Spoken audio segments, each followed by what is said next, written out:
It's a wild compound. So again, if I look at a paper, you don't have to know it. I mean, you don't have to memorize it.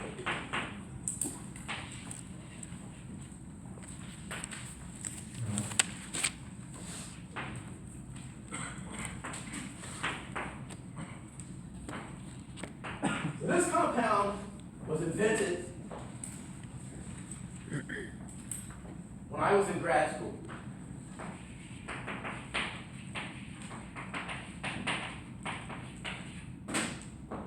And if you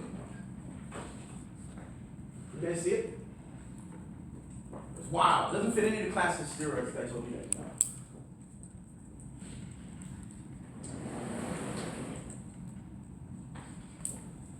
Oh, and obviously once your progesterone's up, you maintain the uterine lining. The uterine line doesn't go away. Unless you're going to do what I'm about to tell you now. If you take that compound I just showed you,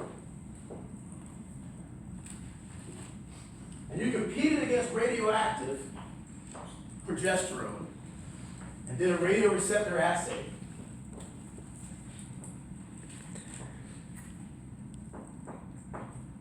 I'm going to call it myth, make it short.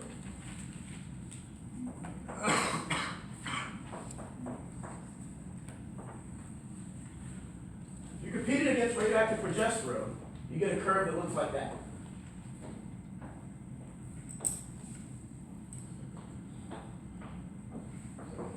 Show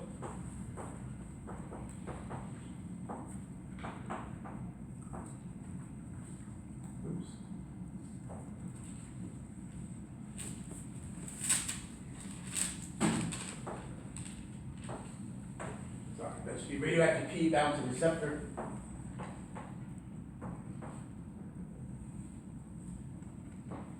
What would you conclude from that? Did you write it right? Yeah. You wrote an exam, I asked, what can you tell me about mifepristone? However you pronounce that.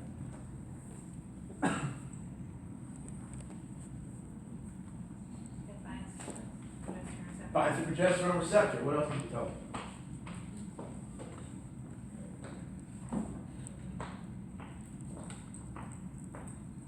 Anything else? What else? Yeah. What's your name again? Kareem. Capacity and affinity. You can tell me capacity and affinity, but what could you tell me about the nature of that compound? Anything else? What might it be useful for? I can tell you it wasn't developed for what it's used for. Yeah. It does bind multiple receptors, but you couldn't tell that from this. It also binds a glucocorticoid receptor, you're correct. That's what it was designed to do, is to bind a glucocorticoid receptor. What you can't tell me, what I'm fishing for, is you can't tell me if it's an agonist or an antagonist. All you can tell me is that it binds. Okay? In fact, this compound, forget what, Usul-Uclaf, this compound is known as RU46. The RU stands for the company. Russo-Uclaf. I don't care if you know that. I didn't know it, so I just looked at the paper. And it's an anti-progestin. So this compound, when I was in an undergraduate, I guess, it was known as the French abortion pill because it was only available in France. And it's now, I don't think it's available worldwide, but it's a chemical abortive. I think it can be used up to 7 weeks. And so what it does is, the HCG has rescued the corpus luteum. The progesterone is doing all that stuff that I told you it did. But what this compound does is it binds, it's a mild agonist, but it binds the progesterone receptor and doesn't completely activate it. So it causes the endometrium to detach, causes the placenta to detach. So that's not contraception, that's actually an abortive. So it's regulated very differently. And in fact, again, I'm not advocating. Only two people, well, so there's two things. You take this pill, I guess, the placenta detaches, and then you take a prostaglandin to start the contractions so that you dispel the conceptus, the fetus. The only people I know who've taken this actually got really sick for like a month and had to get a surgical abortion because it didn't work. So this has only been available in the US probably 20 years. And it's the only chemical abortive, at least it works in an endocrine fashion that I'm aware of. Well, good questions or comments? Yeah. It's actually just a comment. So I know that the other one, or the other drug that's been used with this one for. And the other what? The other, drug or other pill that's used in conjunction with this one. Yeah. Like abortions. I know that they use that one for, like to help women stop bleeding out, like in, oh god, I know sometimes they use it in Africa and stuff like that, but then most people. Is this miso or something like that? Yeah. Yeah, it's also a prostaglandin. One of my students in my lab is telling me. So it's also the prostaglandin cream that they'll rub on the cervix when they're trying to induce labor. Okay. So I've read it's a pill, but I can't imagine it's a pill. I think it's a cream. At least how it's used when you're inducing labor. But sorry, your comment was. No, the other one is supposed to help with like, against, like bleeding out as well. It's weird, cause since it makes it contract or something, it makes it, cause when that's what's happening is if the uterus or something doesn't contract, then it stays open or something, so it'll keep bleeding. Mhm. But if it contracts and it like, Oh, then it stops expels. bleeding or something, but I don't know. Yeah. How that works. It is, I know for sure it's a synthetic prostaglandin. So it may just be that instead of just dripping and bleeding, it actually contracts and helps you expel it. But again, the only two people I knew who've taken it, it didn't work. And they were just cramping and bleeding for like a month. So, and again, that's not advocacy or not, I'm just saying maybe it's more. Other questions or comments? So what I want to do now, let's not do that. So we want to continue with the course. So we're actually going to continue with the pregnancy. So again, progesterone continues to do the things that it did. And after about 2 weeks post-ovulation, so we're looking at what, day 28 of what would have been your menstrual cycle. The blastula goes through gastrulation.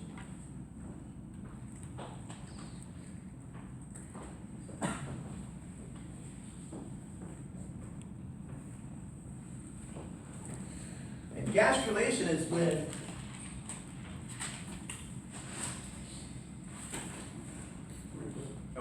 gastrulation is when this hollow ball of cells starts to what's the word I'm looking for? Gastrulate. One side starts to go in like this to form a hole. You see what I'm doing? My balloon's too tight so I can't do it. And it goes all the way through the other side so that it becomes kind of a donut. See what I'm doing? So you have a hollow ball of cells and it starts to invaginate. Maybe that's the word I'm looking for. But one side, you see how one side starts to move in until it meets the other side and makes a hole. And in our case, we're deuterostomes, which means second hole first. So the first hole that's formed, this invagination, becomes your anus, and then when it meets the other side, that becomes your mouth. So you should think of yourself as kind of like a donut, a stretched out donut. And when we're going to talk about this with digestion, things that are in your stomach are not in your body. Things that are in your stomach are outside your body, so it's like they're in the hole of the donut. Does that make sense? Yeah? Or no? Okay. So now here's where my wonderful artwork comes into play. Now I gotta illustrate. So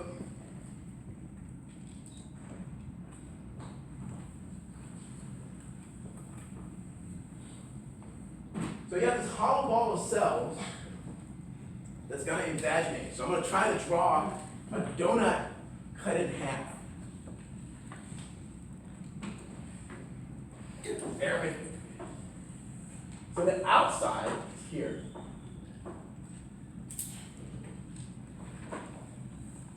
So this was the ball. So it's pinched in like this to make the hole. Is that making sense? To make the hole in the middle.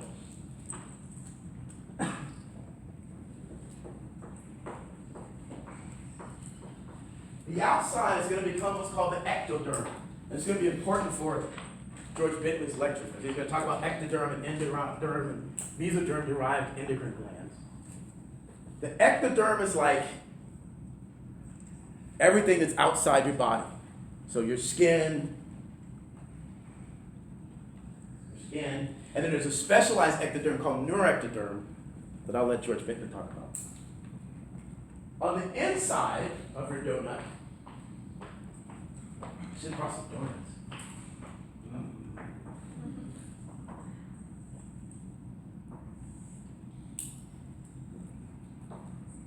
You see, that's kind of the hole going through the donut. I cut the donut this way. So the inside is what's called the endoderm.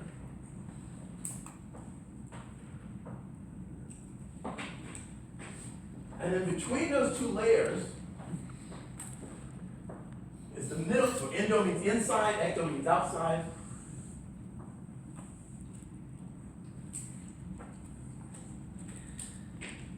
Between those two layers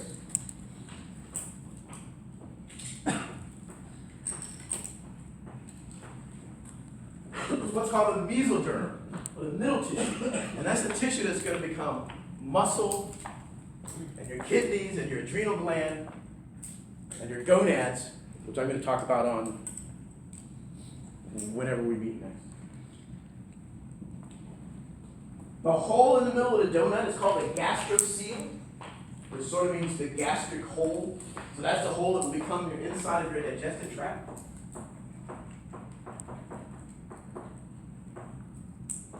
And the mesoderm will kind of separate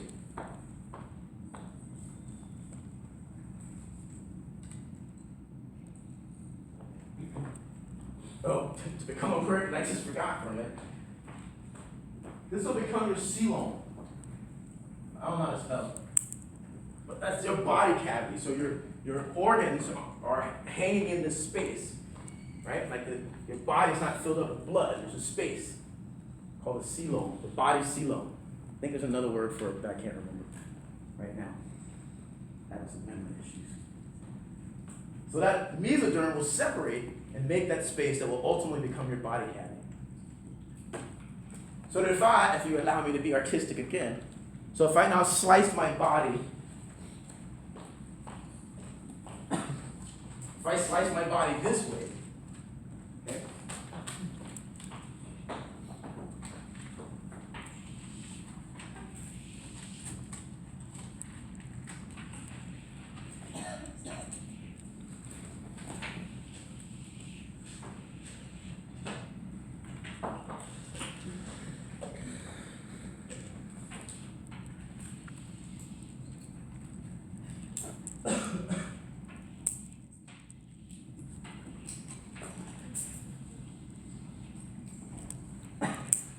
if I slice my body this way, especially as an embryo, it more or less looks like this. There's an ectoderm on the outside, there's an endoderm on the inside, and there's this mesoderm,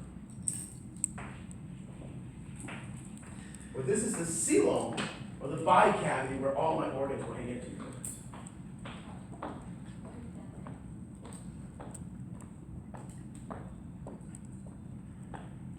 Questions or comments? So this is happening about 2 weeks after you ovulate. So this would be like 10 days after implantation that you start to go through gastrulation and ultimately organogenesis.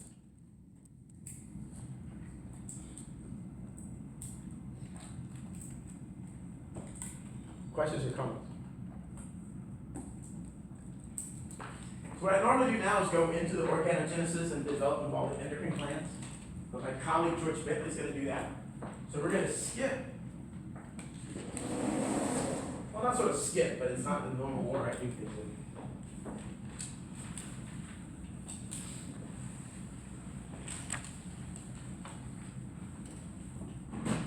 And talk about sex differentiation. But it's important to go through gastrulation before you do that, because you need those sperm units.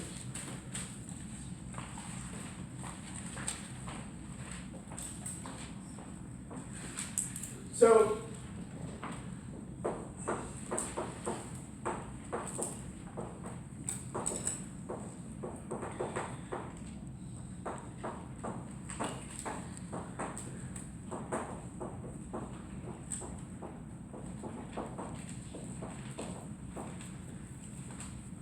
some people use these words interchangeably.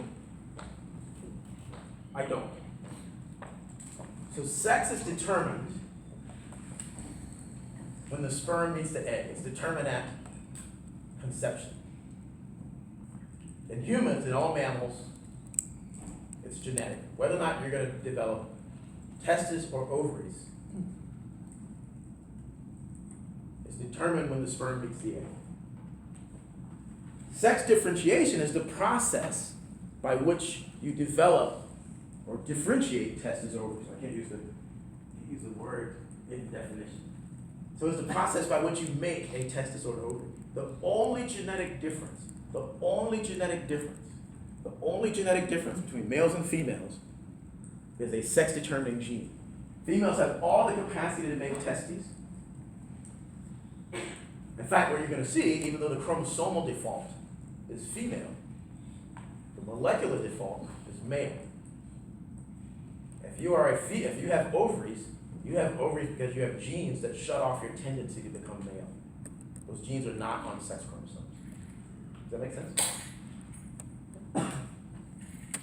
So think of it this way. Sex determination is, if you had a construction company and you could build either a 7-Eleven or a house, sex determination is that instruction that you get from your boss.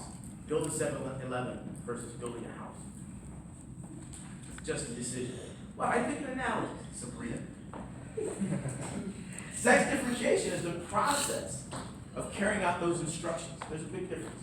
So sex differentiation is the process of actually building that 7-Eleven or that house. Not that the decision wasn't yours, you just did what you were told. The sex determining genes don't do any of the building, they just tell you what to build. Does that make sense? There's also a difference between primary and secondary sex differentiation.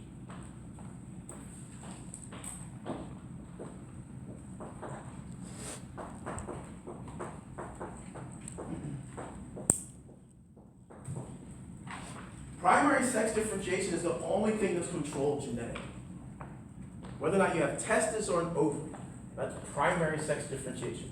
Whether or not you have sperm or eggs, that's secondary.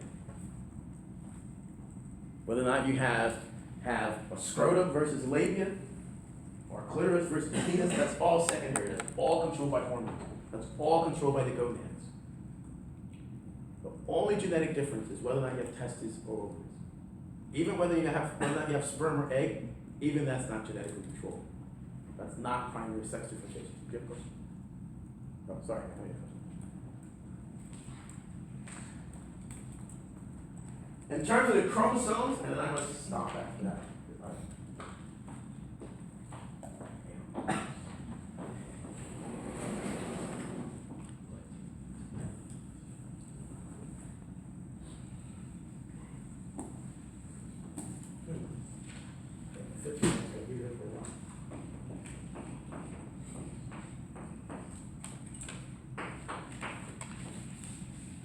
You guys know where these symbols come from? A female symbol is the symbol of Venus, the goddess of beauty. It's a hand mirror. And the sword and shield is Mars. That's where that phrase, men are from Mars, women are from Venus. The male is the sword and shield, represented by the god Mars. In mammals, females are what are called homogametic, and males are heterogametic. That means that females have one type of gamete, that you have one type of oocyte, X, has an X chromosome. Males are heterogametic. We have men have two types of sperm, two types of gametes. Some that carry an X and some that carry a Y. There are two possible ways that this sex-determining system can control sex. And it doesn't work the same way in all animals. One is dosage, and one is Y dominance. The dosage theory says that you are a female because you have two X chromosomes, and you're a male because you have one. So there are organisms that are XX and XO. The Y dominance theory says you're a male because you have a Y chromosome. And it turns out that in mammals, in humans, in all mammals, in all placental mammals, Y dominance theory prevails, meaning that there are people, that have chromosomal constitutions with lots of X's. I think I've seen up to 8. And you still have a testis. You have a problem. So it says it doesn't matter how many X chromosomes you have. Whether or not you're male depends on the Y chromosome. Or, for example, so this person would have testes, When I say male, I mean they have testes here.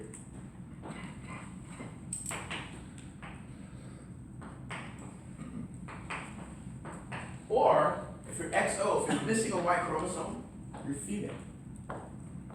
So in other words, if it's the number of X's that determine sex, then you would get a different answer. If the number of X's mattered, an XO would be male, and an XXXXXXY would be female. But no matter how many X's you have, if you have a Y chromosome, if you have a complete Y chromosome, then you're male. And if you're missing a Y chromosome, then you develop ovaries. So when I say male, in this case, I mean you have testes. When I say female, I mean you have ovaries. Yes? Could you explain the dosage theory? So dosage. So in some animals, dosage matters. So in other words, if you look at an individual as XX and XY, you could argue, well, Y chromosome is dominant, makes you a male, or you can argue that no, 2 X chromosomes make you female. But it turns out there are people that have multiple X chromosomes, and no matter how many X chromosomes you have, you're male if you have a Y chromosome, a full Y chromosome. There are some people with Y chromosome deletions or other problems, or other conditions where they don't develop as male, but essentially the Y chromosome dominates. And I'll tell you at a molecular level why. Right? But I think I'm going to wait to do that because I'm not feeling very well today. Other questions or comments? Yeah? Both of these are just like theories as to why, or do you? They're not theories. They're I think, is it flies that are XX and XO? Yeah. Okay, I got it in here. Yeah, so they're not theories. There are other cases where XX is female and XO is male. So those are cases where the dosage matters. But in the case of mammals, placental mammals anyway, it's not the dosage, there's a dominant Y chromosome. There are other animals where there are no sex chromosomes at all.